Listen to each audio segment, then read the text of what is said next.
শুধু এটা নয়, আরেকটি গুরুত্বপূর্ণ হাদিস আছে যেটা ইমাম মুসলিম রাহিমাহুল্লাহ তার মুসলিমের মধ্যে এবং ইমাম বুখারী রাহিমাহুল্লাহ উল্লেখ করেছেন, যেখানে সাহাবী বলছেন যে কুন্না নুসাব্বিমু সিবিয়ানানা ইনশাআল্লাহ, মানে আমরা আমাদের শিশুদেরকে সিয়াম পালন করাবো। অর্থাৎ ইসলাম এই রমজান মাসে পরিবারকে ট্রেনিং দিতে বলছে, শুধু পরিবারকে না, বাচ্চাদের থেকে ট্রেনিং শুরু করতে বলছে যে আমরা আমাদের বাচ্চাদেরকে সিয়াম রাখতে উদ্বুদ্ধ করব।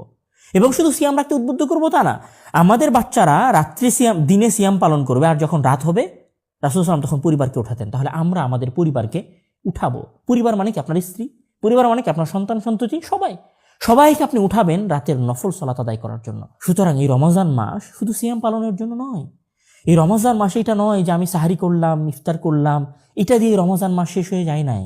রমজান মাসের কার্যক্রম শুধু এখানে নয়। আমি আসলে বলি যে রমজান মাস হচ্ছে আমাদের জন্য একটা ট্রেনিং কোর্স।